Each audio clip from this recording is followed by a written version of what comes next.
Hello and welcome, episode 18 of the Second Look Sports Show. Justin's already laughing. He's pumped to be here. So Justin Arenburg, Brandon Brown, Alex Mandarino back with you. I was missing last week. Hopefully people still want to listen to this one with me leading the charge and my boys with me. I'm excited to kind of jump back into things, guys. Let's just get into how the week's been. As usual, Brandon, I'm going to go to you. I do have a question for Justin, so I want to hear, Brandon, about your week first and kind of how things have gone for you. Anything exciting happening? Yeah, no, I mean, this week's been pretty standard, I think. Been busy now with the NHL playoffs start getting started. Sorry, Stanley Cup Playoffs, as we're supposed to refer to them. Getting started, I guess, this weekend. We just had the schedule drop, so things will be in motion now. But it's been a really good week. Yeah, just been exciting. The weather's beautiful. Still a bit cold. I don't get what that's about, but yeah, no, I'm doing good. How are you guys doing? Good. Gorgeous. Now today's actually nice. Like today was the Nice. first day I'm opening all the windows here, which is crazy. It's the first time that's happened. But yeah, it's weird. Until today I was upset. Justin, what's going on You over were upset? there? Just annoyed. It's mid-April and I like to go for walks and I'm thinking like I shouldn't have to put on like a fall jacket, right? Like it Yeah. should be at the point where maybe it's a vest season or maybe it's just a sweater. We're not there yet. So we're climbing the ladder. Yeah, that's fair. That is 100% fair. Uh, Listen, this week was pretty fun. Pretty busy. It just does not stop. Yeah. I don't know what else to say other than because I don't know what your question is, so I just want to know what It's this question is. But It's not sports related. Well, I oh, so last night, yeah. Are you gonna ask about something I did last night or? yes. Did I were know where you and this is Sarah going. at, do you? Okay, so were you at Come From Away, the show yesterday? Is actually what I was gonna ask. Got nothing to do with the Canadians, maybe, Yeah, Brando. yeah. That's That's what what I you're thought you thinking. were gonna ask. I thought you were gonna No. go there. Okay. Were you guys at the show last night? Yeah, yeah. Yeah. I was there. Yes. Well, it's funny Is because I was also there and had no idea till I got home that you were What? Wait, you were there. there? Yes, dude. Wait, That's where crazy. were you? So first of all, I'll just tell you. So, Come From Away, Brandon. Have you heard of what this show or this play is? Yes, Yeah, I'm very aware of it. From what I've heard, it's fantastic. So I'm excited to hear what you guys thought. amazing. I mean, I will just say I'll pass the mic over to you, Justin. I just want to tell you how I found out. So, it's my second time going. Olivia bought she got like these half price tickets, so we were able to go for pretty cheap. So, okay, we go to the show. Pretty much like in the back of the bottom, like not the orchestra at the top. We were at the bottom section, first floor, like pretty much near the back, like one of the last couple rows. Great show. Like I said, it was the second time I've seen it. It's one of my favorites. They just capture your attention the whole time. It's very, very good. So we leave, we walk home, and I sit on my couch, and I'm like, okay, I want to check in on like the Canadians game and all this stuff. And then I'm scrolling through Instagram, and I see the like picture that Sarah posted and that you like reposted Yeah, on your yeah, yeah, story yeah. with the program. And I'm like, oh, here we go. So I commented. I was like, were you there? That's crazy. And I hadn't heard back, but I assumed that you were there last Oh, night. So, I don't check that account. oh, See, I this guy. don't. Yeah, I don't check that account. Big here. No, it's not. I'm It's kidding. not that. It's like there's too many Instagram accounts. Like Yeah. I'm usually like underneath the Justin Sports account now. Like that's all Mhm. I really. That's all I'm like on Instagram under now because I just go on there. Like I don't even scroll underneath my own account. Like I just like I Yeah. basically go on there to share stuff sometimes. Yeah, that's what that account is used for now. So sorry for not getting back to you on that account. That's okay. Yes, I was there. Yes, the show was phenomenal. I first time ever seeing it live in person. Sarah showed it to me. It's her favorite play. On I think it was like Amazon had it. I've Okay. tape version of it before. Recently, like after New Year's, she showed me it. And yeah, so it was our 1 year anniversary Nice.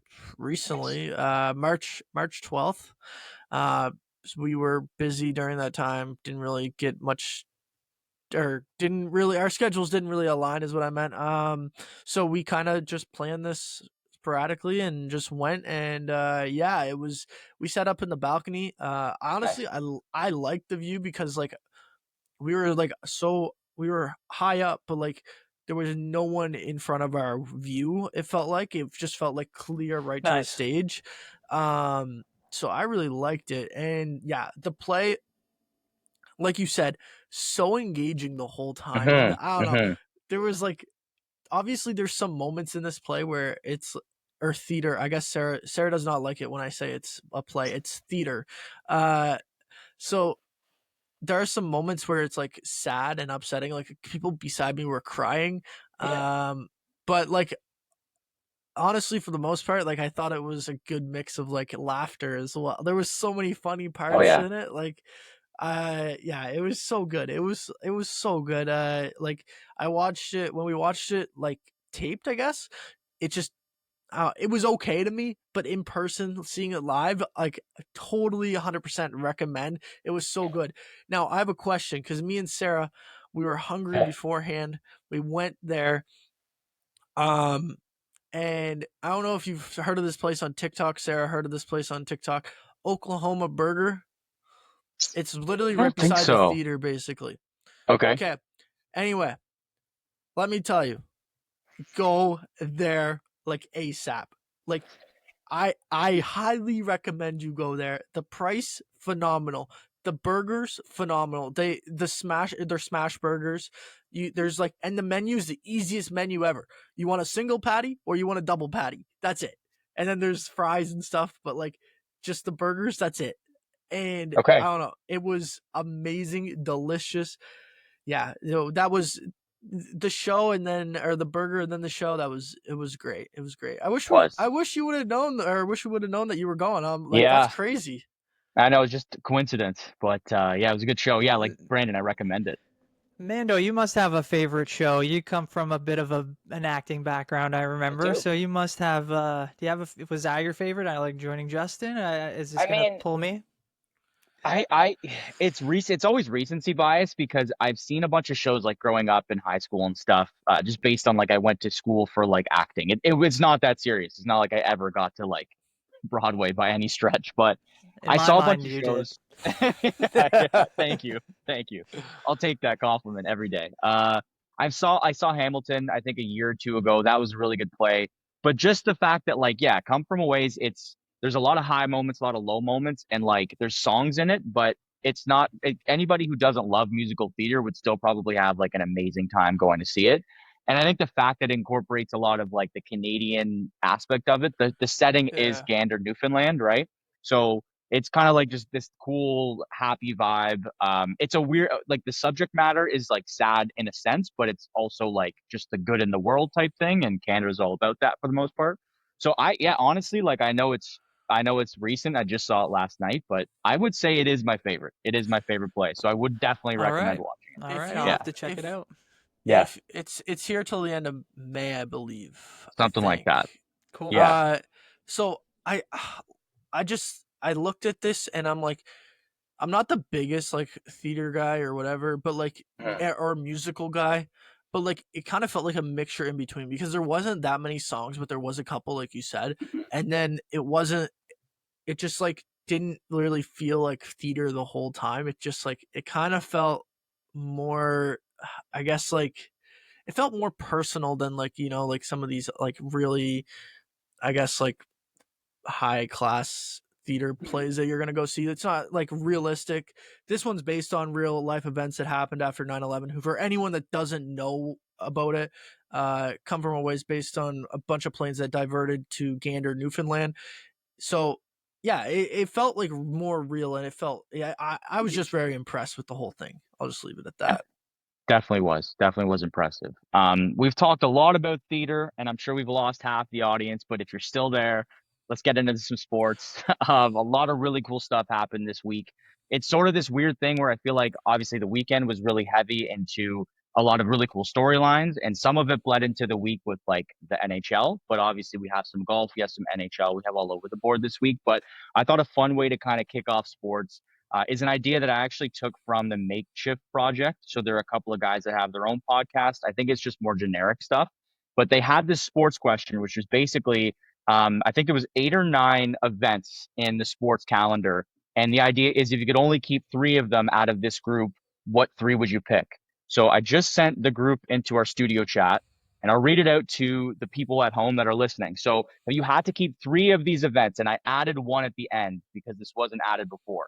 You have the NCAA Final Four, the NFL Super Bowl, the MLB World Series, the NHL Stanley Cup Playoffs, NBA Finals, NCAA College Football Championship, the Masters, the Kentucky Derby, or the World Cup Finals. You have to pick 3 out of these 9. Which one would you guys keep in the sports calendar? Justin, let's go to you. We'll have Brandon after you. Yeah. So this is like I'm for me personally. Personal. There's two different answers. Like realistically, I'm probably gonna have to keep the Masters, but personally, that's probably number 4 or 5 for me.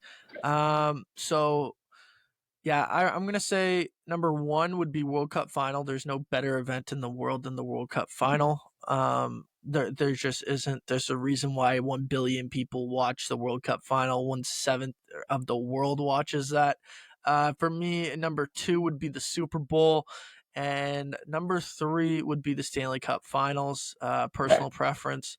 Yeah, like there's all of them are so great, but like those would be the 3 that outweigh all of them for me. Okay, fair. Yeah, I mean, I'm kind of on the same wavelength as you, Justin. Like, I probably personally wouldn't take the World Cup. I don't think I would. I would probably go with the Masters, and then I would take the Stanley Cup Final, and then I would take the Super Bowl. For me, those are the 3 every year that I think I'm the most excited about.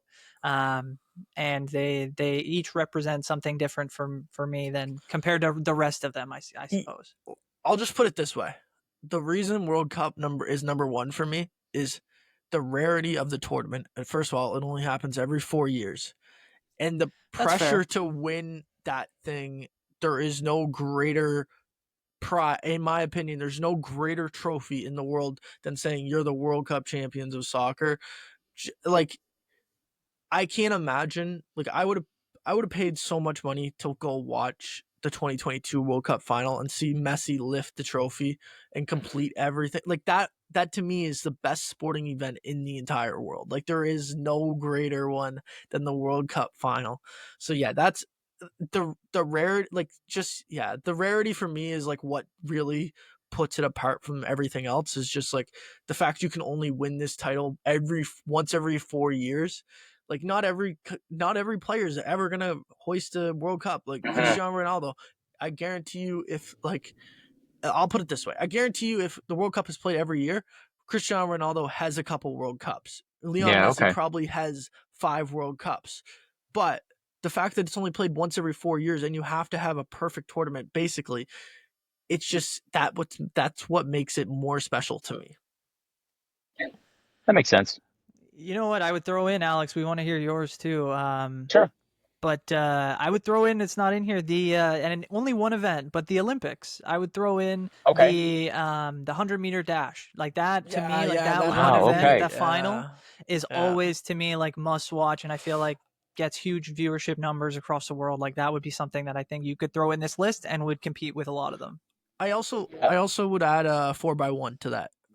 I like the 4x1 final. Yeah, that final relays. Those are must see TV. Okay. No, that's a good poll. Both of you had some good thoughts, mainly with the relay, or sorry, the 100-meter dash is electric. It really is. And then the World Cup final makes a lot of sense. Well, interestingly, before I give the answer here, World Cup was the one event that wasn't in this list on this event or this Instagram post. And I think maybe the focus was more on like American sports or US, like the Big 4 plus the college, but I figured like no one for the most part is picking Kentucky Derby unless you really aren't a sports fan. Like as weird as that is to say, like if you're not a sports fan, you're likely into the Kentucky Derby, and that's not to say that Kentucky Derby is a sport. Have you guys ever seen a horse race?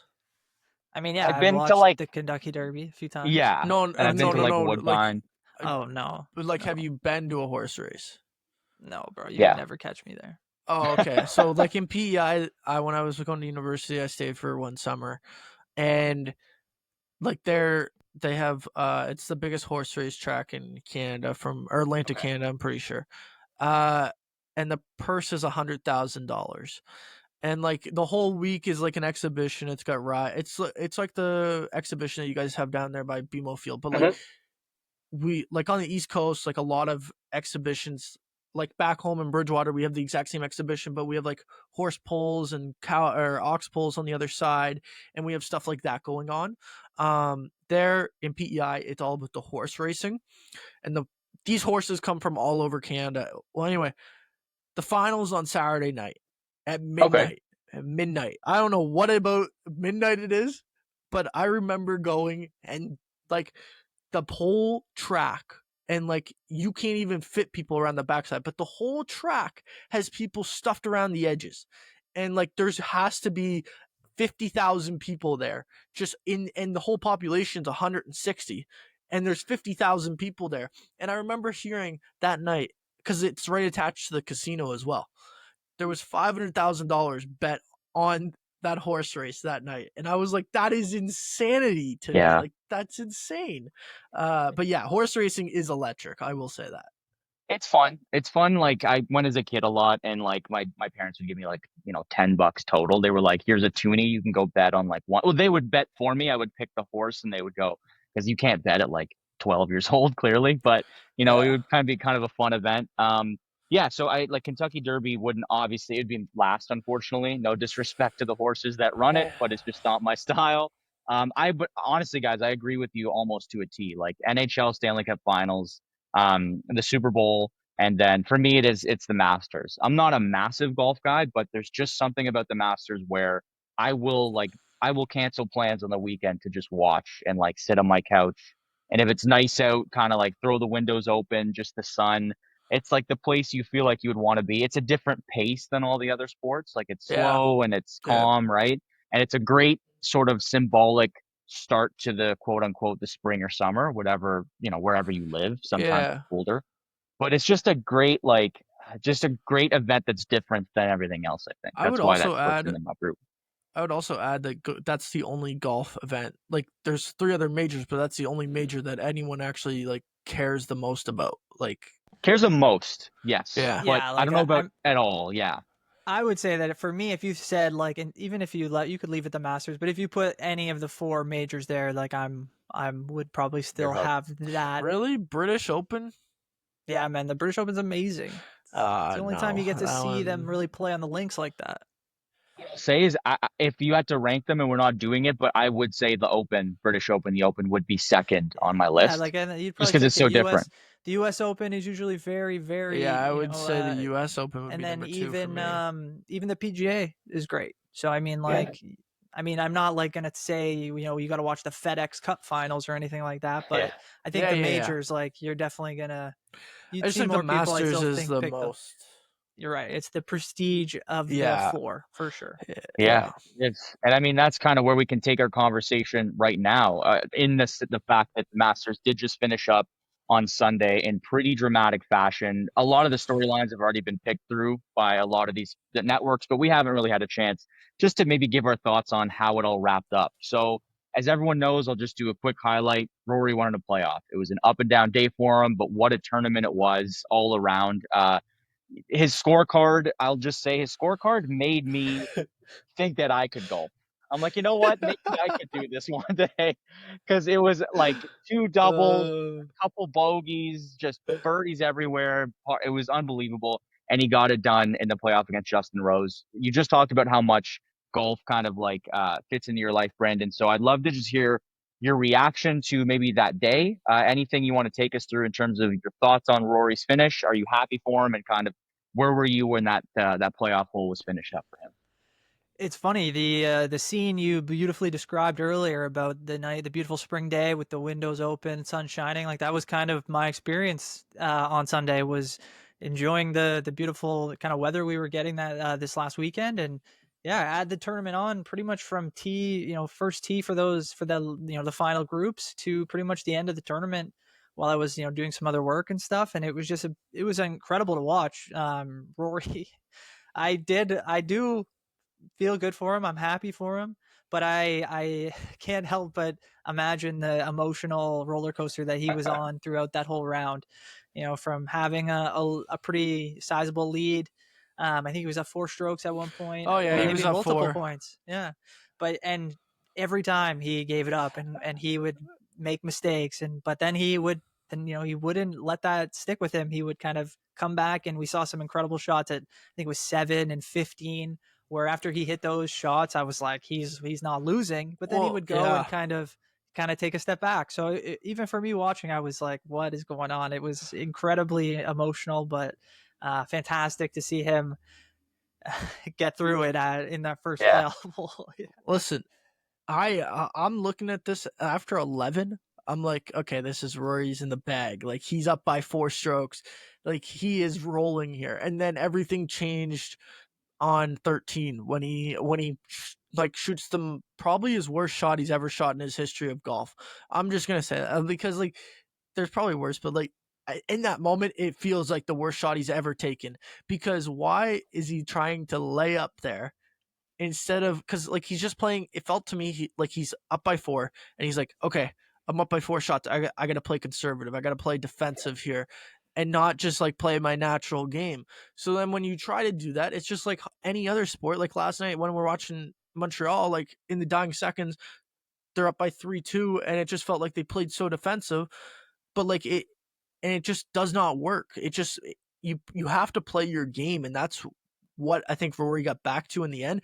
But that shot on 13 when he puts it in the water and then he goes on to double bogey that hole, it was like, man, you literally just threw this thing away. Like, you had it. Like, you had it. And then, like, all the Rory choke just came back. Like, but that shows how hard it is. Like, at that point, I actually thought Ludwig Oberg was going to come and steal the show. And then he got to 18 and he did the opposite. He got super aggressive and he tried to hit a shot that he was probably never going to be able to make. And it took him out of it completely. And then Rose was just constantly coming the whole final round after he had the lead early on. It was crazy. Like, it was just 10 perfect. birdies. His third, if he didn't have a crap third round, like, he would have won the Masters. Yeah. Like, you know what? He was so good on Sunday. He was so good rounds 1 and 2. I had a feeling that, like, I wish I kind of looked this up now that we're talking about it. I wish I had the stats of, like, the leaders after the first 2 days. What was their final result? Like, if there was, do you have any info on that, Brando, or like any thought? I think Rose was leading at least the first day. He was the leader, and then the second day, I want to say, if not him, he was. He was him. No. So, but Alex is saying, if just you're in terms of, like, in if history. you're leading after I'm day sorry, 2, you're right. Yeah, of course. That's okay. No, I think that would be crazy to see, like, where. Rose has finished second before, so he would probably be up in that conversation potentially again. Like, there's always guys that's the thing about golf too, is it's such a long grind. Like, it's hard to lead for, like, wire to wire like that. So rarely happens. But at the same time, when you see a guy come out and have that kind of success early on in a tournament, you always question why they can't kind of continue it on. And it's just like, agreed. Especially at Augusta, it's one of the hardest things to do is have 4 good rounds. So.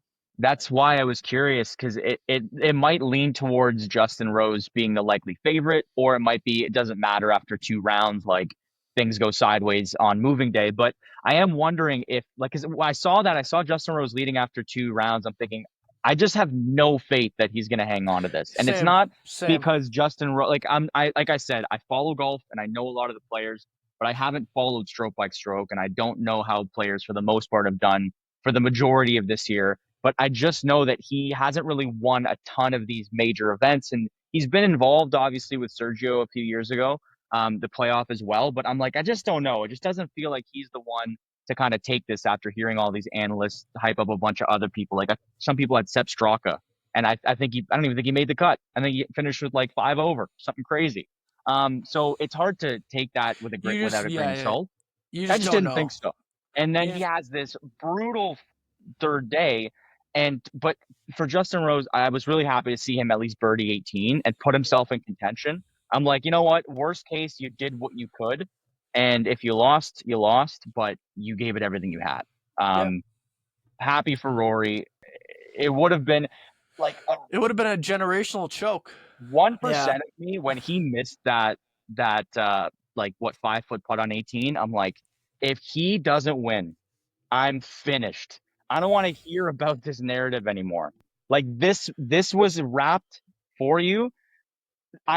nope, talk to me about Rory again. And I would feel bad, but it's happened time and time again. So I'm very happy he closed it out. The narrative's done, and it was a poetic way to kind of finish the weekend.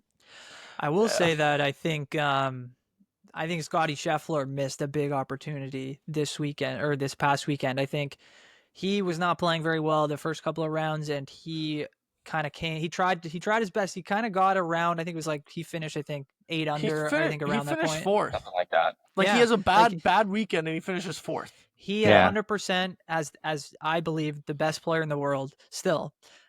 He could have flipped the entire narrative and said, "Oh, you guys think Rory can win? Like, look at this! Like, I'm gonna come out of here back to back." He would have been, it would have been like an incredible 3 story, times in 4 years. and their narrative just would have continued along with Rory. Like, I think he missed a really big opportunity that I'm sure he's looking back at some of his play, and is saying like, "Man, yeah, he could have easily won that with just a few better shots." I think he would have been right there. So it's crazy. Yeah. And then you got Xander, who also struggled this weekend, won 2 majors last weekend. But Xander, you got to give a pass to because he came off an injury start the year, and he looks better and better each weekend. So that's a positive for him going into the rest of the season. But yeah, like in terms of instant classic, like probably one of the best Masters tournaments of all time. In a because of while, the- for sure. Yeah, just Definitely. the dramatic finish and stuff like that. But I'm gonna say this right now. I want to see Bryson win a major or win a master. Like it's hard because Rory and Bryson was obviously not nice before. He hired a PR firm and changed his image. But now, like, he just brings a different vibe to golf that we'd never seen before. Like he wants the crowd to be there. He wants the crowd to like cheer him on. He wants to give high fives to everyone. And then I just watch Rory, and Rory does not want to do anything with anyone. He just like he wants to act like nothing matters or no one cares or like no one matters to him except for himself. And I don't like that. I like watching Bryson like cheer and sign people's autographs. He took time to sign everyone that he could. Like it just like obviously this is a changed Bryson, but like I was like really pulling from him, and I just wanted to see him win the Masters. Well, hopefully he'll get one in his career. But yeah, he to me has brought a new life or new side to golf that no one has ever seen before. And I think it's something that golf needs. So, yeah. Okay. Yeah, I had a quick question.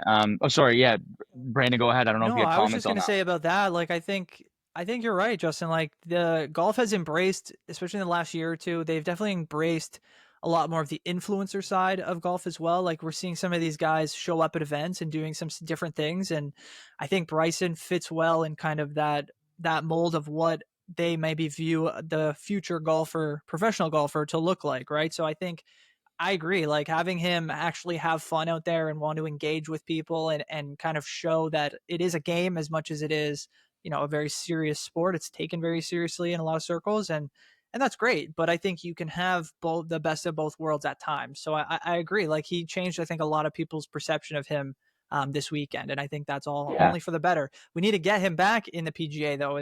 They can't be doing this live thing anymore. Once so weird. These guys, like, I don't know what they're doing. They need to get this. They're gonna merge at some point. Exactly. They're gonna merge at some point. We'll figure. We just don't know a lot of details. The only just to wrap this conversation up, just because it's sort of on this topic, like I was talking to a few friends a couple weekends ago, I think maybe last weekend, just about golf. One of my friends is really big into golf, loves playing, loves watching, and the conversation about like came up where it was like, why is it so silent when people hit their golf shots? Like, why is that just a tradition? Because I was watching I think it was Bill Burr had a comedic, like saw a reel where Bill Burr was basically like, have you seen anyone ever shoot a free throw? There's like 20 fans minimum behind, like with their middle fingers up, like just clapping, trying to get them off the groove. And yet, at golf, you have to be dead silent. And the Masters is the pinnacle of the professionalism in golf. So do we think that there's ever a point, like, for example, at the Phoenix Open 16th hole, is there ever a point where that's extreme, but we just see some of those narratives go away and it just becomes like you can just have a regular conversation while other people are shooting? Or do you think that golf is so like buttoned up that that will never happen and we'll have to see silence? Like, Brandon, I'm wondering if you Yeah. had a thought, and then Justin, obviously, feel free to hop in too. No, I mean quickly. I think no. I think they'll stick with the Okay. tradition at least for as long as or maybe our lifetime. Maybe Yeah. not. But I think there's probably multiple elements to it. I think you kind of want to have you want to give these guys the opportunity to kind of do their best. I think, and then it is quite I think endearing almost to hear the crowd go off almost as soon as you hear that whether it's the driver and someone's hitting a great drive and the crowd erupts, or at a hole like that where people go crazy as soon as they hit the ball over the water, or they landed on the green, and you have that famous 16th hole in Phoenix. But yeah, like I just think it's the best thing for the sport to give these guys the best opportunity to play their best, as opposed to having kind of almost an unfair kind of advantage. I think some guys would get that more than others, and then that kind of leads to a bit of maybe frustration on some of the you're going to have some of the stars of the game getting Yeah. incredible reactions, I'm sure, and crowds going crazy for them if you had huge galleries and stuff watching. So I think it is the best to keep it silent, but I mean, I can certainly see the allure to what things might look like if you opened up what fans are allowed to do. Yeah, I agree. I think that golf is never gonna change. You're gonna have like people like Bryson who like change it a little bit and get like more crowd involvement, but the fact of like staying quiet during when a ball's about to be hit, I think that's just gonna stay the same. Like that's just golf. It's always been golf. Everyone's always been that way. Um, unless you're playing with your buddies, you're not gonna the professionalism of golf is always gonna stay the same, in my opinion. That's off the table. Yeah. Yeah. The one last thing I have on the Masters though is like CBS. Like I was like, CBS is going hard into like Rory winning before he even won. Like they showed it wasn't just like for the Masters; it was for career Grand Slam. Like it was like, and Jim Nance went into his bag like before the 18th hole and started prepping Rory for winning the thing, and then he goes and blows it, and he's got nothing on. It felt like he had nothing on Rose, and then he obviously, to me, it felt like he just wanted Rory to finish it, like because he had nothing to talk about for Rose, like. But he's like going through his childhood for Rory, like saying this is what's happened, like, and like it just it felt to me like if that didn't happen, like that was so bad for That would CBS suck. because they were going hard on Rory winning. It felt. Did you guys feel that way or no? I mean, I did. I had it on mute, so I can't comment too much about it. I was doing some stuff in the background, so I watched a lot of it afterwards. So we talked about being aggressive. CBS was just being really aggressive for Rory, Yeah, So can't hate the aggressiveness. Brandon, what were your thoughts No, there? I think that I agree. Like, I think they did overdo. I think it was a little bit overdone to the point that it wasn't like it was never in the bag. Like, I get like early on it looked like it, but as the round progressed, I don't think anybody really thought once we got to 18 that like, hey, this is for sure. He's done it already. Like, he wasn't 2 or 3 shots up where like you would really need to have a mistake to really cost him it, but like, yeah, once he hit that shot onto the green, I think they kind of cooked up what they had planned, maybe a few seconds too early, because it could have ended absolutely. But I will say, I think it's almost not odd, because I think they know at CBS that had he lost, they could just do it all over again next year. And every year that they kind of do this, as long as he's still at his peak, which he is, he's still one of the best players in the world. There's no doubt about that. So as long as he had this chase on, I think they almost should have been rooting against him, because they would. What's the storylines going into next year, right? He made a joke about it in the press conference afterwards, right? Scotty's Masters, I guess. Yeah, it's something like that, but not quite as endearing, theme, right? like, As what the Rory story has been. So it's one of those things. You got Xander, you got Bryson. Brooks Yeah. has not done anything, so It's funny. He's got 5 majors as well, but he Insane. hasn't won in a while, and it feels like since he went to live, I think yeah, he his game's gone down yeah, like it hill. Like just it he just feels. doesn't seem like he's as competitive when we get to the majors anymore. So hopefully he can get that turned around. Because for a while I thought he was going to go on a real run where he could get 7, 8, 9, and that's still possible. But he's definitely cooled off. Yeah, it's looking farther and farther away. You guys talked about it a lot last week. We'll just transition here, but the official press conference happened Monday with Vladdy signing. Kind of a cool press conference. I don't know if you guys got a chance to watch. We don't need to hash too much about it, but just like any thoughts just on maybe the press conference or anything we've seen from Vladdy the last week that you wanted to add after the conversation with Shy last week. I know Sportsnet simulcast it a couple of times, so it was on the radio during Blair and Barker. Loved Vladdy's kind of just, he's speaking English. I think that speaks volumes. He didn't have a translator.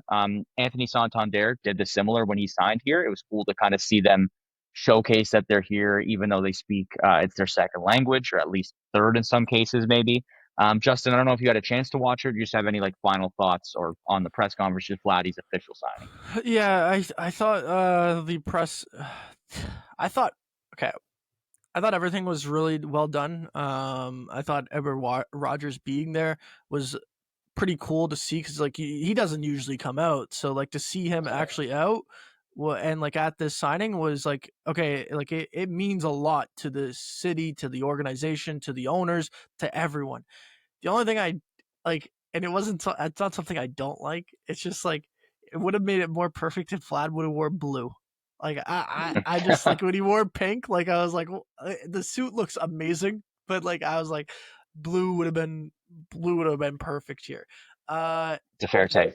Yeah. Other than that, I thought it was really good that he tried speaking English. Obviously, not his number one language, so props to him for even trying it. It doesn't matter how he sounds, in my opinion.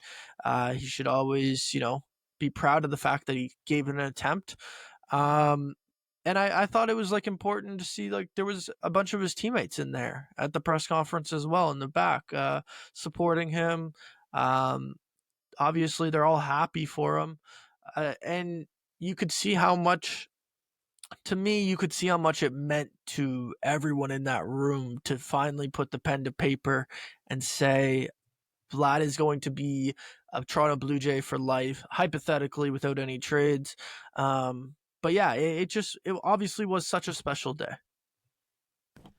Yeah, no, I agree. Like, I think you guys already hit on all the points for the most part. Like, the one thing I'll add is that it was great to see Edward Rogers for sure, and obviously the president and GM in terms of Shapiro and Atkins go up there and say, our goal with this contract is still to win. It's not just simply to satisfy the player or satisfy the fans. It's about simply, what they believe is building a roster to compete for an MLB World Series. And I was just happy to hear that. And yeah, I thought the press conference was well done. Vladdy obviously spoke in English, which was fantastic to hear. And again, shows his commitment to, I think, the fans too. I do believe him when he says that when he signs these deals, it is, yes, he wants as much money as possible. But I think there is an element where he believes this franchise and these fans are different than some of the others that he may have had the opportunity to go to in free agency, and I think he values that, and that's great to hear. So I'm excited to see where it all goes, and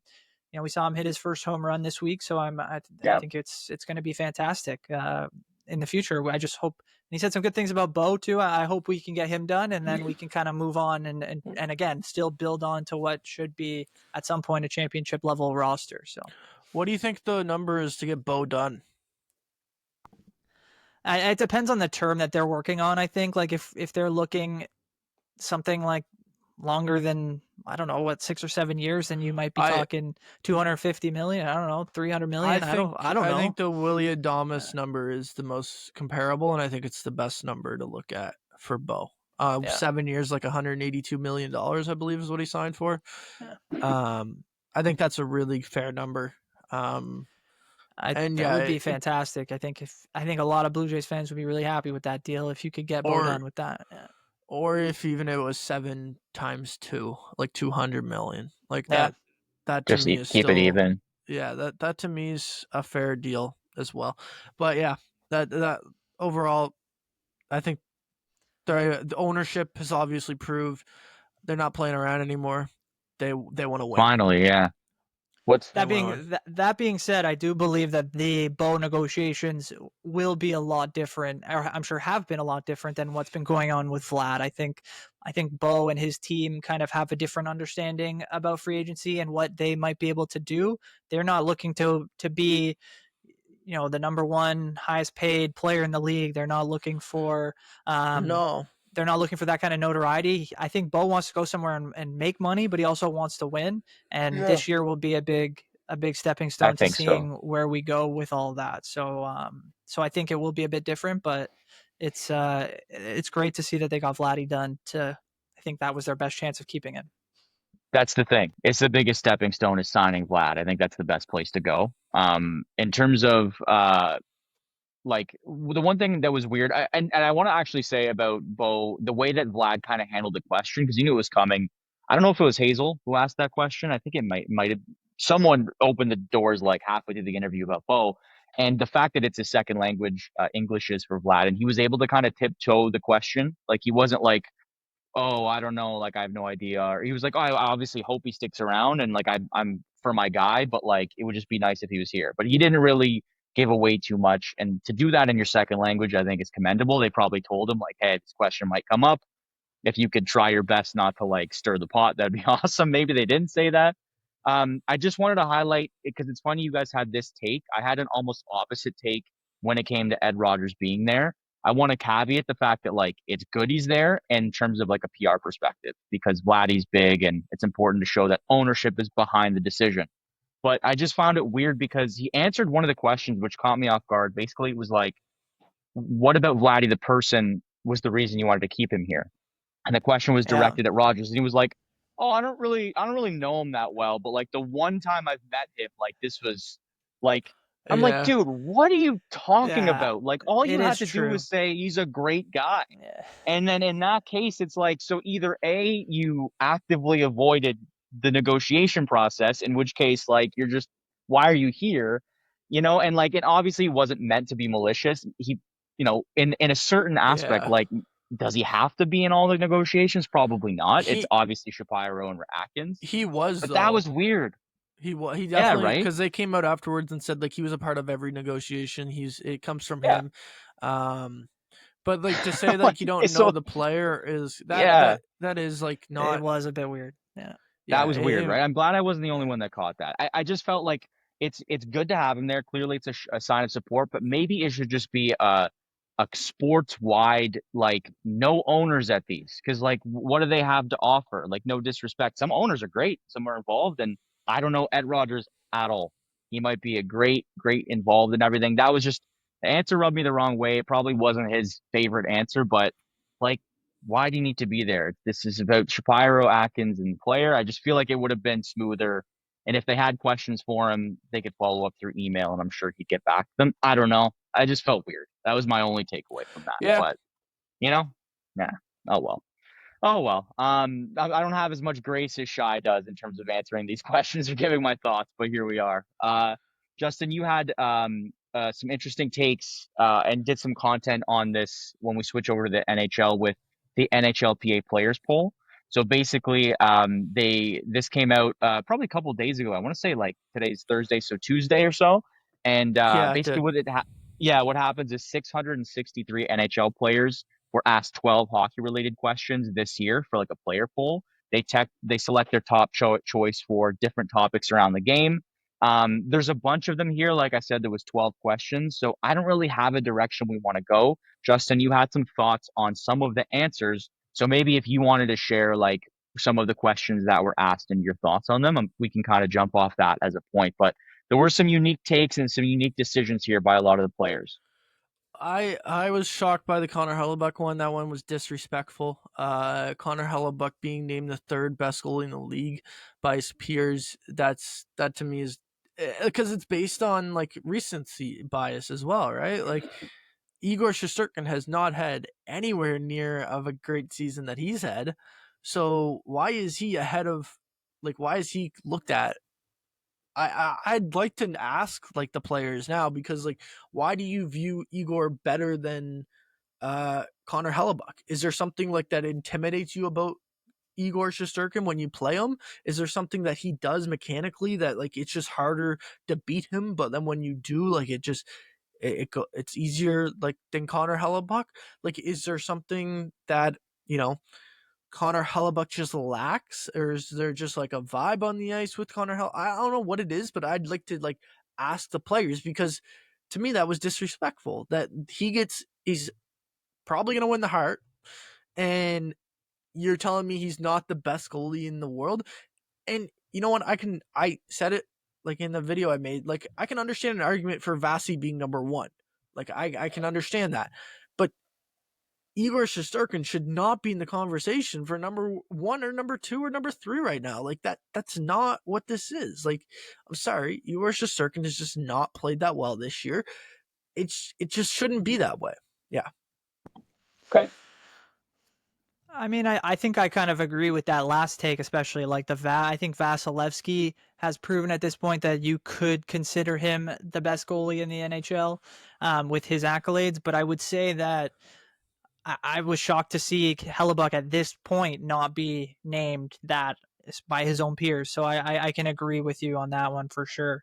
For me, I'm sticking with a forward one here. I think the question about who the best overall playmaker was, and I was shocked not necessarily to see Nikita Kucherov at number one, but how much he was above Connor McDavid. I think he had just over 48% of the votes, whereas McDavid was just around 20%.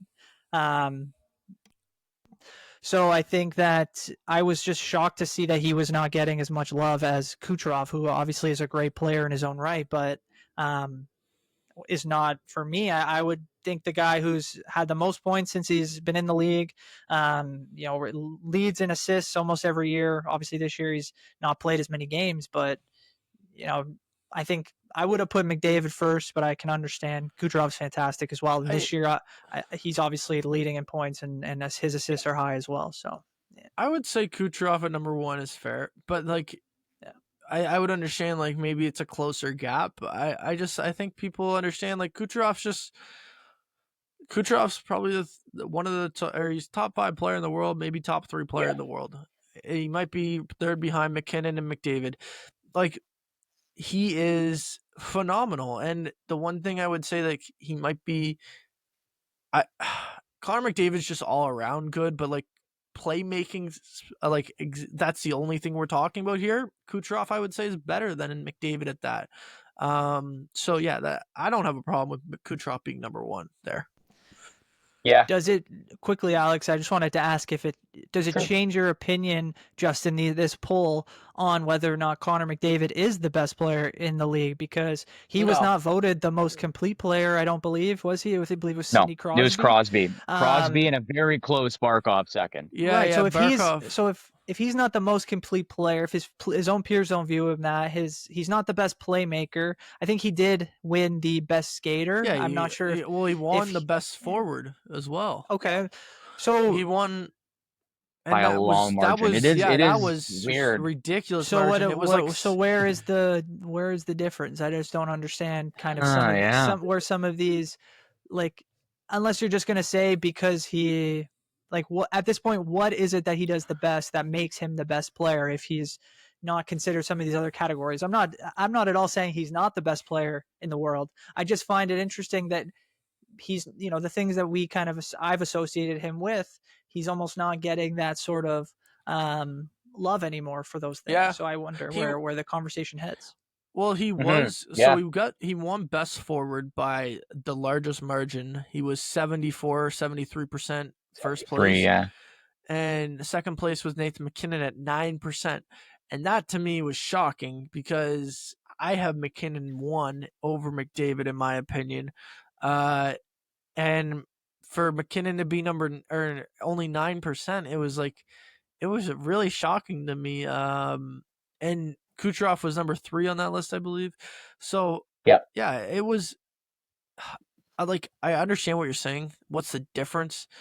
I guess it's just like, I think people just look at Crosby's hockey IQ and understanding of the game, and that's probably where because he also won smartest player and then overall complete player. Like I think that's where you If you gotta need look at. if you need a face off, he's number one. Yeah. He was voted number one there too. So like it just everything with his game is so well rounded out that like that's the difference with Crosby being the best overall player in the league. And then smartest player, best playmaker, I guess is like I understand there's an argument there, but at the end of the day, McDavid's going to be looked at by a lot of people in the league as the best player. It's just there's some categories like it's a good question because what makes him great? Obviously, we can see it on the ice, but I mean, I'm starting to see a lot of guys that not necessarily play like him, but can come up with some of the similar. We saw last year how many guys were in the 120s, 130s in points. Like guys can do what he's doing these days, and if they're better in certain categories or as viewed as better at certain specifics, McDavid. At least he needs to start winning cups. It seems like if he's going to get that sort of notoriety, if he's going to be on a Crosby level at some point in his career or viewed as, the greatest player in his generation. So I'm starting to find some interesting storylines within what's been going on. So and maybe part of that is he's been injured. He's out of people's eyes. So maybe you kind of lose some of that allure, but this playoffs will do huge things for his legacy if he can, will the Oilers to another cup final and hopefully maybe win one. So, yeah. I don't even know if they'll win the first round this year, the way that things are trending. It's just interesting, but it stirs up really good conversation because if I close my eyes and someone just asked me the best forward, I'm saying McDavid. The fact that you think that's what's funny too, because I am too. I'm not saying that McKinnon in my opinion, he's clearly two. Kucherov had 144 last year. McKinnon had 140. McDavid 132, and Panarin 120. Pasternak 110. Matthews 17. Leon Draisaitl 106. Mikko Rantanen 103 or 104. JT Miller 103. Yeah, like the league scoring was up so much higher last year than compared to this year. Now, I think part of it has to do with the Four Nations. I think that took a little bit of wear and tear on some guys that probably, you didn't have that last year. You get a break and then you're not playing hockey, like actually going out there and competing. But to go back to the question of why, like, I don't have a definite answer for why he should just be separated, like, as the number one best player in the league. I think it's just the fear that he probably strikes in a lot of people's eyes is, okay, Connor McDavid comes over the boards. There's no greater fear in the NHL to get embarrassed than Connor McDavid. Again, I think in an overall player, I would much rather have Nathan McKinnon. Like, I think that's McKinnon, fair. I disagree fully, but I get it. He's number two in my eyes, so it's not a stupid opinion. It's definitely not a dumb opinion. It's not like saying McKinnon. I'm not saying McKinnon's like a tier above McDavid. Like they're apples to oranges. Like they're basically the exact same player. They're the best two players in the world, and they're at a different level compared to everyone else, in my opinion. What I'll say is I think, like, I know this is all semantics, right? We're arguing over player polls, but this is what sports is all about. If the question is posed to me, I need a goal right now. And you pick a player. I'm picking McDavid. If you need a goal, if someone asks me if I need a goal, McDavid. No matter what. I'm taking Austin Matthews if I need a goal. I'm not taking Austin Matthews. I'm taking David Pastrnak. The problem is like, how do these guys get the puck? Who's giving them the puck, right? It's someone else likely. And now I'm not discrediting the fact that, like, it obviously used to be Ovechkin, but I might not even pick Ovechkin because he's standing on the blue line waiting for the puck. It's harder for him to do it on his own, that's for sure. He's not the best goal scorer in the league, but if I need a goal, I'm McDavid because he will go end to end. He'll deke around 15 guys if he needs to. We've seen a bunch of these goals. Now, if someone asks me who's the one player that can lead a franchise to a Stanley Cup, then I will pick McKinnon. And it's not because he's done it before, but it's because it's been documented how much of a complete psycho he is off the ice. He holds guys accountable. He does the work himself. He leads by example, but he's also vocal. And it's not just He's a monster. it's not like it's also that Colorado dressing room, because he got taught by Landeskog how to be like a legit worker, and like obviously Crosby took him underneath his wing, and he saw like his whole thing is like impressing Crosby and like outdoing Crosby, or not outdoing, but like trying to get. It's almost like Crosby's his dad in some weird way. You're trying to like, make him proud. Like No, I get that's that. kind of where McKinnon is, I feel like. So yeah, like it's definitely you're completely right. Like it's just he has a different level than anyone sees on the, or like in front of a camera. He holds himself very accountable. He holds his teammates very accountable. You can see it on the ice. But yeah, it's a different level, and I agree. I think a lot of people's opinion on McDavid on being a leader kind of changed after that documentary series came out, either in a good way or in the bad way. You either liked him yelling, or you didn't like him yelling. I guarantee if you go into 16 locker rooms, 16 locker rooms for the Stanley Cup playoffs this year, 16 people will be yelling at their teammates in between a period. Probably. Yeah. So you can say it's a bad thing. You can say it's a good thing. It happens every single period by one person on the team. Yeah, and we'll see who wins. I do think the legacies of a lot of these players and a lot of these would look different at the end of the playoffs, and we'll just have to see who wins to kind of cement them. The only other thing I had just on the topic, as you brought it up, Brandon, about best playmaker, I thought this is where you were going, is I was just surprised that Marner wasn't in the top 5. I don't think he's won by any stretch. I'm sort of surprised I didn't see him in there. Like, yeah, that's a good point. I mean, I don't know. I don't watch enough of New York Rangers to think that Artemi Panarin is good or bad. Crosby's obviously been known to be an amazing player, but I don't know. I just look at Crosby as like he is a complete player. He can do all of it, and he's a great passer as well. But playmaker, like maybe it's just because it's bias and I'm watching every Leaf game, but like he's 100 points this year for the first time. He's playing lights out. It's like he's like a different Marner altogether. He's playing the best hockey. I don't know. I feel like should be top 5. And there's an other category where 16% was spread amongst other categories, but like I just think top 5. I still think he's not number 1, but I deserve a little bit more love. I don't know. Yeah, that's fair. You got to think he was 6 or 7 there, hopefully. So. Yeah, I'll just to make myself feel better. He's 6. I'll take that away. Do you? Do we want to wrap up with our predictions? Yeah. We could do predictions. Yeah, we could do predictions. Do you want to go through the whole bracket though, or do you want to just pick like conference finals? What do you want to do here? Well, I don't think we have to go into full detail about about our picks, but okay. I will say I'll do the full bracket. I'm definitely down to do like the first round, and then we'll talk next week, see where we're at. Yeah, okay. I like that. As we continue on, we'll kind of make our picks again and try to keep things fresh. Do you guys want to do games or just like team? Probably just say how many games, but not really. Oh, here we go. Don't have to hold me to it. All right. Yeah, let's do it. All right. Go through them, Justin. Let's go top of the order on the west side. West side. Winnipeg Jets versus St. Louis Blues. I got Jets in 5. Oh. You guys? I'll take Jets in 6. Yeah, I think I'll go Jets in 6 as well. Yeah. Blues are humming. Next round or next matchup, Dallas, Colorado.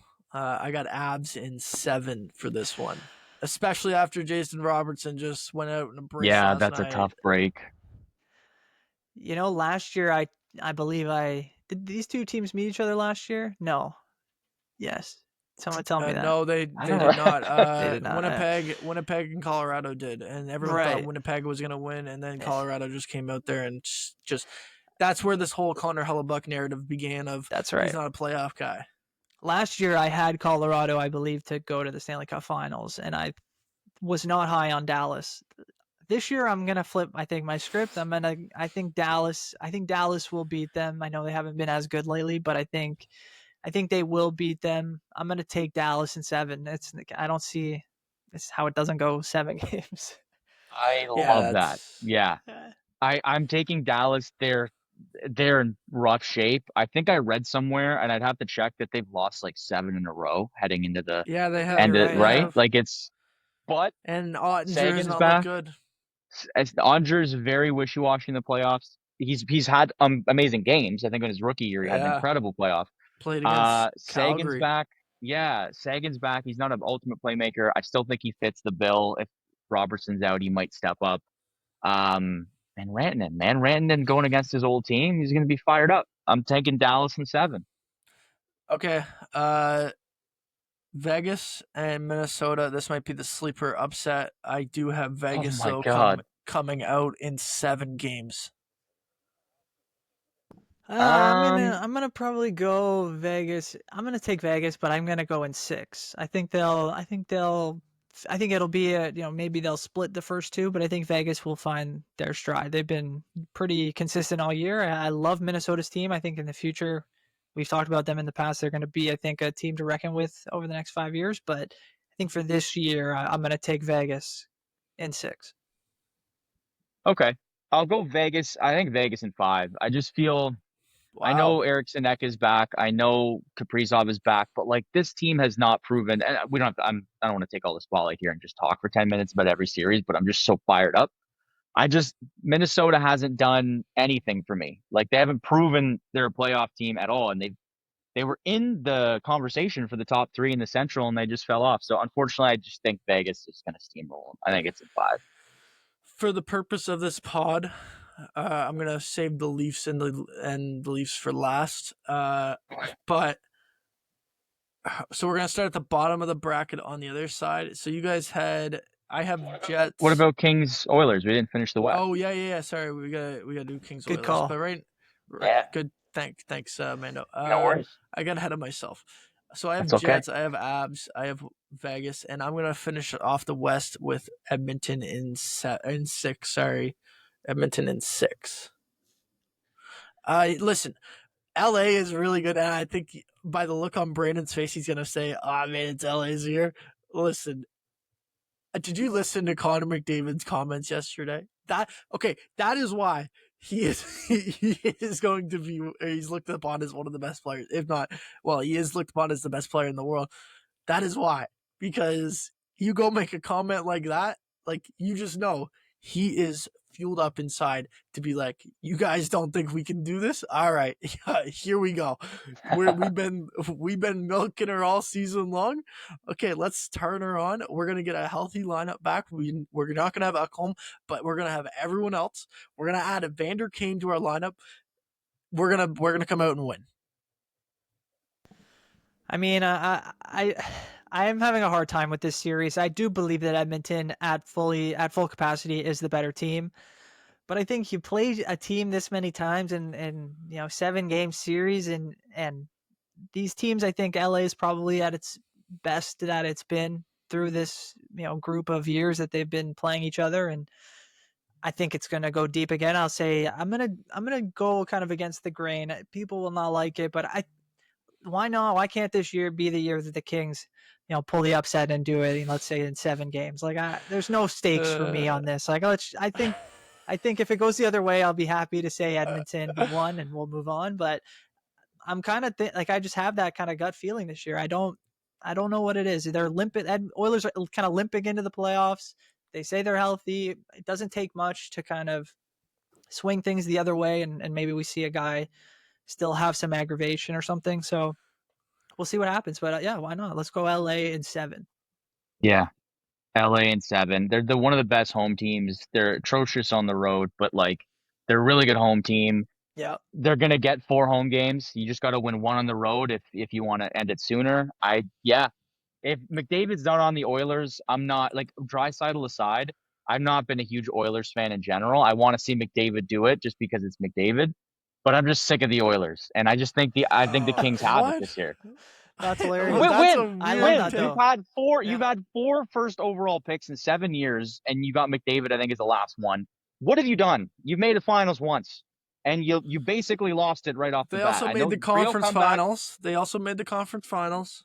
Listen, I'm a Leafs fan, so I can't say much. You should have been like, where's the defense on that team?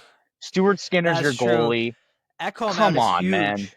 That's huge. They If needed. They Ekholm is needed. there, I'm giving them more respect. Listen, they Ekholm needed. is so vital to them. They instead of going after Jake Wallman, maybe add like a defensive defenseman, like I don't know, Luke Shen. I don't know. Like, I don't know. I don't know.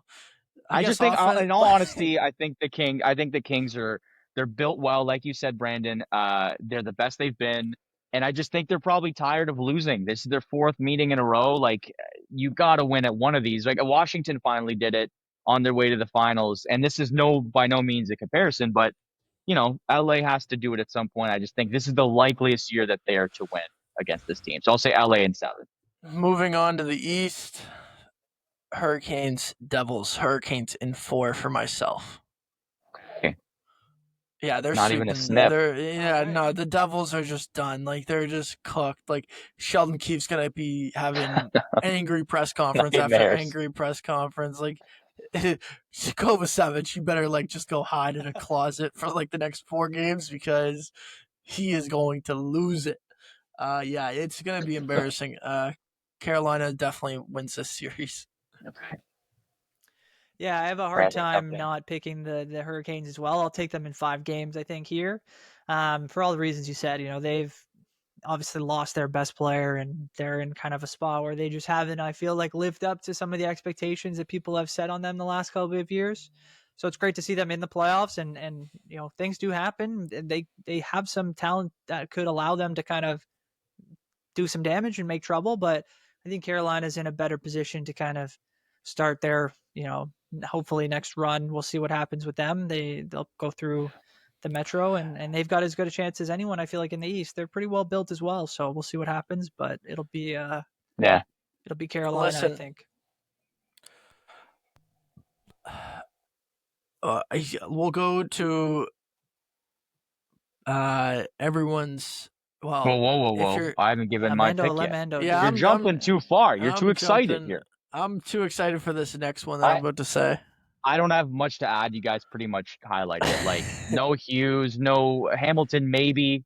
The Devils are just in too deep a hole. I just think they can't. But I'll give them 6. I will say 6. I think they'll push back. Wow. But I still think that the Hurricanes are just like, let's just take care of business. I just think they're too injured. That's why. That's unfortunate. I think if Hughes is in the lineup, I think the Devils might either win or at least force Game 7. Like, that's the difference that Jack Hughes makes. I'll give them the edge in the goaltending battle too. Like, I think Markstrom should do enough to give them a chance. Like, maybe 6-7 games. Like, that's not out of the question because they should be okay in that department. It's just, can they keep up with the Hurricanes? So no, that's great observation, Alex. Okay, so Battle of Florida. I personally, and Leafs fans want Tampa Bay, obviously, but I have Panthers in 6. Okay. Tampa Bay to me is the easiest team out of the 3 top Atlantic teams there is. And I'm being honest, I don't like the fact that they don't have a great back core like the Panthers do, like the Maple Leafs do. I don't know where all this buzz is coming that, everyone likes the Lightning. Like, they have a really good power play. They have a really good top 2 lines. But outside of that, they have Victor Hedman and a 35-year-old Ryan McDonough who's barely played over 20 minutes in the last 2 months.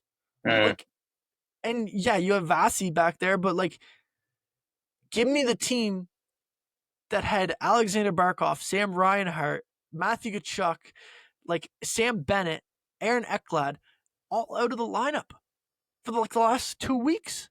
And you still, they're going to come back, and that lineup just gets deeper and deeper. That's the most complete team there is in the entire league. There is no more complete team. You have Gustav Forsling on the back end as well.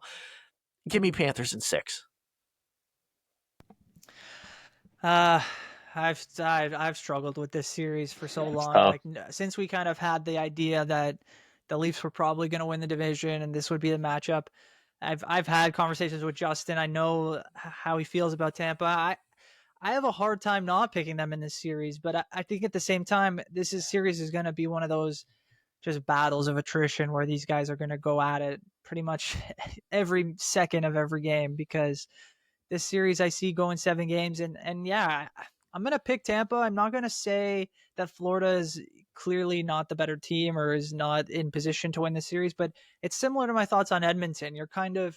Um, you're kind of limping in a little bit. Ekblad's going to miss the first couple. If they get down, it might be tough to kind of come back. But if Kachuk's healthy, if all these guys are raring to go and they look good coming out of the gate, I give them just as much of a chance. But I just love what Tampa's offense looks like. I think they have enough on D. Hedman's going to probably play a ton of minutes, maybe more than he's ever done before, just because of how much he's going to be relied on. But, it's almost a wash in net, but I just love what Tampa's done, and they don't necessarily scare me in terms of an opponent, but I think they're sneaky in that way, and that they can do things that a lot of other teams can't, and it's just tough to match up with them. But yeah, that's going to be one of the better series for sure. Yeah, I'm gonna go 7 games. Just, I think there's advantages and disadvantages on both sides. If we were talking about a completely healthy Florida team, I think it's Florida. I'm taking all the way to the Cup Finals again, but I just don't know where Matthew Tkachuk's at. I know there's a lot of players like Ekblad's not Oh, yeah. playing. We don't know where they're at when they're coming back. Whatever it is, whether they're fully healthy or Kachuk's a guy, he's a warrior and he'll show up with a broken sternum like we saw before. He'll show up like ready, whether he is or not. So I do think the Lightning might just outlast them. And I think in a really weird subconscious way, they're like, we don't have any draft picks. Like, this is all we have. This is our life now. Like, we got to do something. Maybe subconsciously, this is the push. So I think Lightning in 7. But Justin, I don't think that the Panthers are a bad pick here. I think it's going to be just fun to watch. This is my most exciting series. Yeah, and like Borkstrand, I don't think you guys mentioned him, Yeah, but like he's him injured for being a out is bit. a big injury loss for Mhm. them. Yeah. 2 more series left. Montreal sneaks in last night, and Washington. You're probably predicting I'm going to say an upset here. I do have a longer series. I would say I have That is Capitals the and upset. I would have Capitals in 6. I feel like it's like Capitals versus Toronto in 2018 when Toronto took them to 6 games. I feel like that kind of same series is going to happen here. That's the comparison I'm drawing from. So yeah, I'm going Capitals in 6. I think it's going to be a fun series though for Montreal. Okay. Yeah, I mean, I feel like I'm on the same wavelength. I was going to say the exact series. I think Caps in 6. I think again it might be similar to that series that you mentioned with Toronto, and I think the Canadians will kind of go punch for punch with them early, but I think the experience and just the size and the style of the Capitals, I think, will win out in this one, and the Habs will be hopefully back in the playoffs for many years with the young core that they got. Yeah. Yeah, Yeah. yeah. It's caps in 5, unfortunately. I like look at the end of the day, I think Montreal, good for them, like that they were able to make it and get the experience. And man, they have some exciting talent coming. But I just don't see, like the experience. There's just not much to it. They could like just seeing them, the ability that they could have closed it out against Chicago and they weren't able to do it.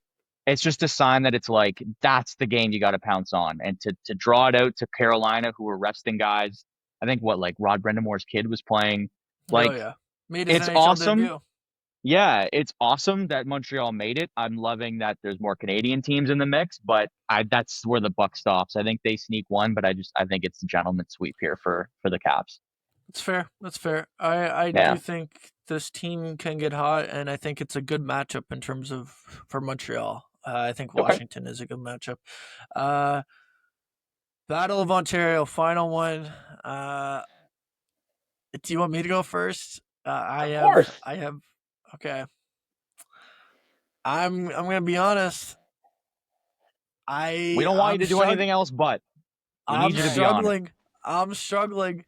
I'm really struggling, and the reason being is the Ottawa Senators have not been in the playoffs since 2017, and Brady Tkachuk. There is just no different level than just like full bull, just going full head of steam, seeing red 24/7. It just does not stop for him. But I have Leafs in 7. I do have the Okay. Leafs in 7 games. I do think this is going 7. Brady Tkachuk and the Ottawa Senators are going to give them everything that they got. Linus Ullmark is going to be the better goaltender in this series, I think. And Wow. Jake Sanderson is going to show that he's a top 5 defenseman in this league. But the Leafs' star power is what's going to really do it, and Mitch Marner is going to have a big impact, in my opinion. It's hard to not agree with a lot of what you said. I'm surprised a little bit, but I'm definitely taking the Leafs. Like, let's be real. I'm going to take them in 6 games. I think just like some of these other series, there's not a huge discrepancy in a lot of these teams and the talent that they have. But again, the Leafs are just a more experienced team. They've been here before many times in the past, and they've been able to get it done once. And I think all the lessons that they've learned will allow them to kind of dictate how the series will go against Ottawa. I think that in the past, they've had other teams dictate their style, their play to them. And I think they're in a better position this year to do the same thing that they've done all year. And as much as it hasn't been successful against Ottawa yet in the regular season, I think even if they get off to a slow start against an opponent that is going to come in hot and they're going to have confidence, I think that they'll be able to kind of settle things down as we get into game 2 and game 3, and they'll eventually kind of take their stranglehold over the Sens and show them what the experience that they'll need to potentially go deeper in the future years. So give me the Leafs, give me Austin Matthews and Mitch Marner, and let's see what they can do. And if I'm wrong again, it is what it is. Yeah. It's one of those things where I agree with you guys. I'm going to say Toronto in 6 over Ottawa here.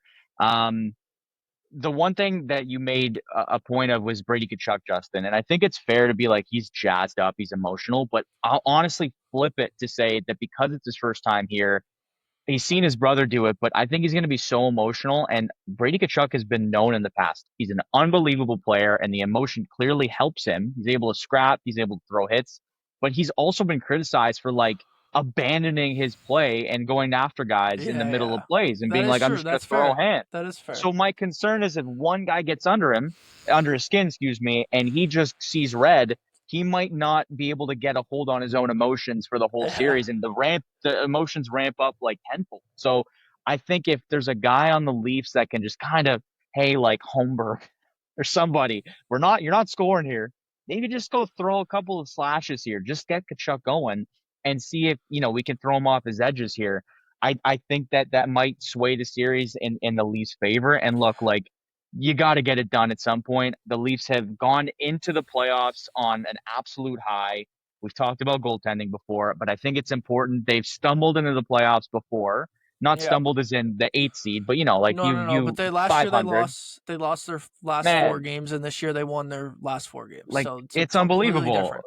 Stolarz has led in 3 goals in his last 4 games. He's at 3 shutouts. Like, stuff like that matters when you head into the playoffs. They're as good as they've ever been. They're at the top of their game, and I just think that bleeds through at least for the first series. So I'd say Toronto in 6.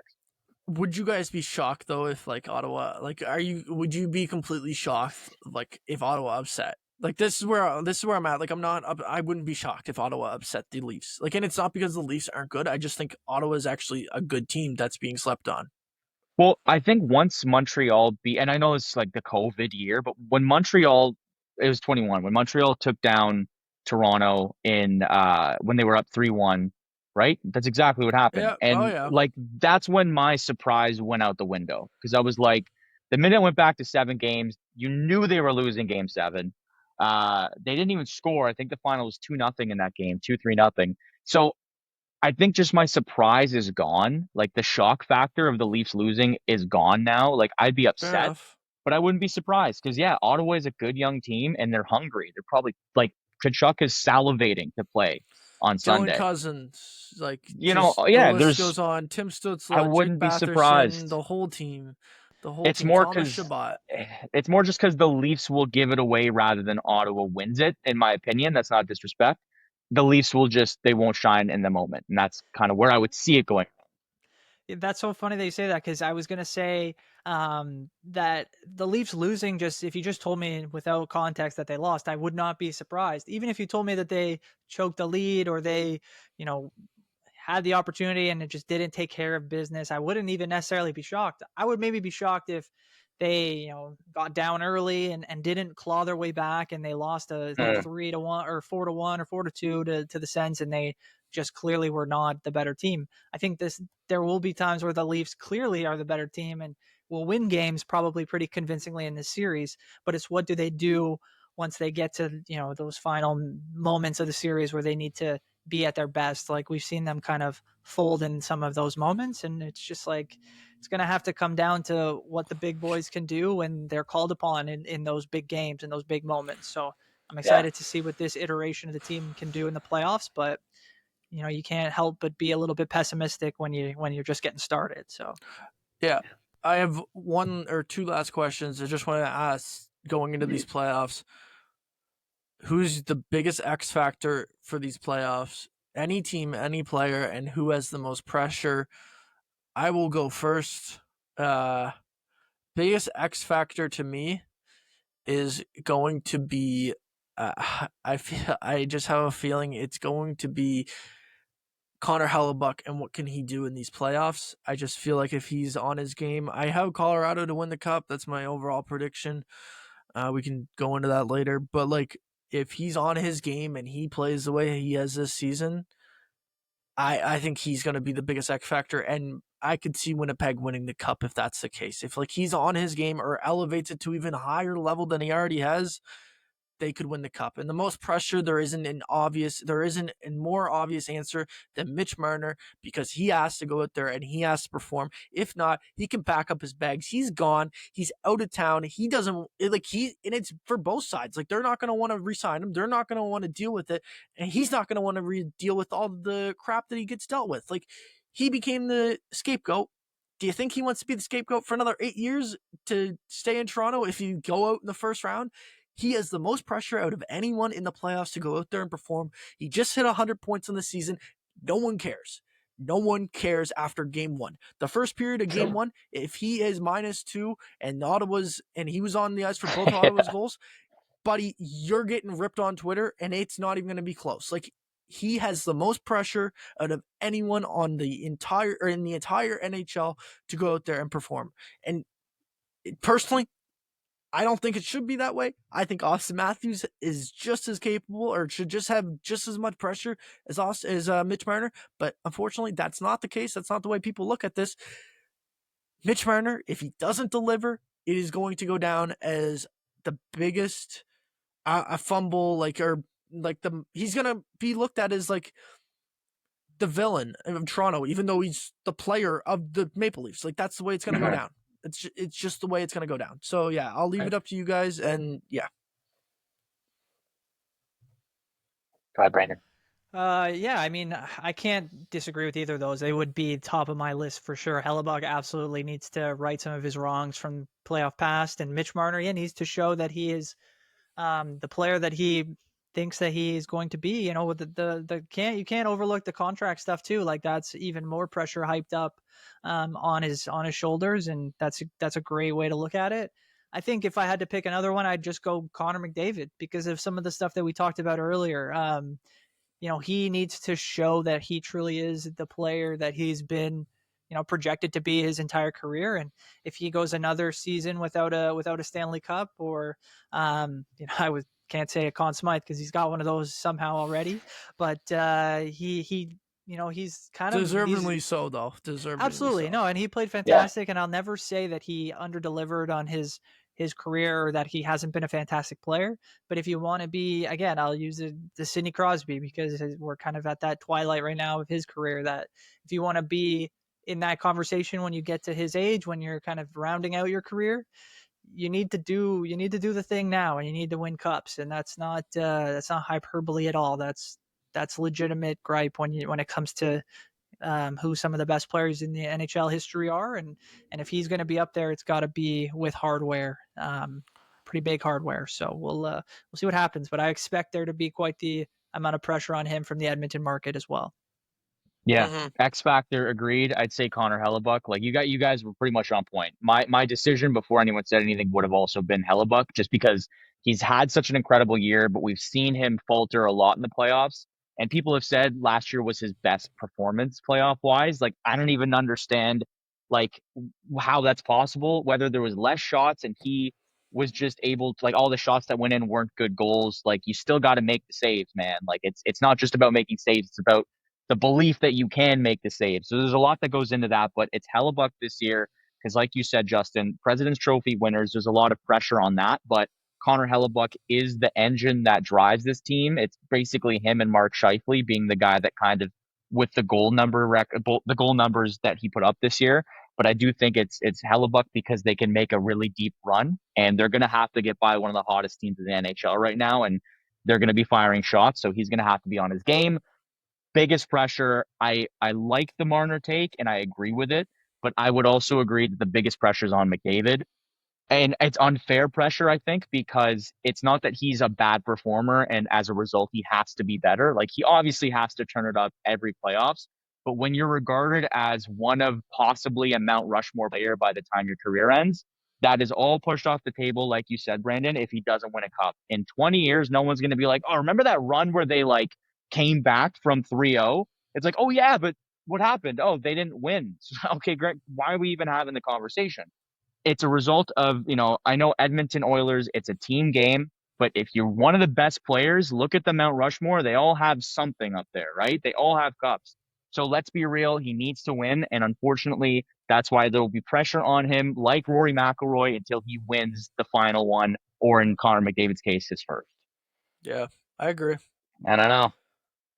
Great I'm fired show. up, though, boys. I'm Great pumped. show. I'm pumped for the playoffs. The Oh, it's playoffs, gonna be there's so many good amazing. matchups. Yeah. There's so many good matchups. Like, the only one that's bad, in my opinion, is Carolina and New Jersey, and that's it. There's always one, 100%. right? Yeah. Oh, so we'll make sure that we watch as much hockey, and we didn't even talk. I know the NBA playoffs are coming up. We'll discuss some of that. I know Man, we're a that's little a bit more joke. fired up for hockey. I'm off the NBA right now. Like, that's Yeah, a joke. we'll get into that maybe next show in terms of why that's our opinion, because I have some thoughts on that too. But we've run long and rightfully so. So we'll finish up here. We'll have the hockey show to kind of go in more in depth with Christian and Dave's thoughts in a couple days, but we'll have some more thoughts on the playoffs and how they're going in a week.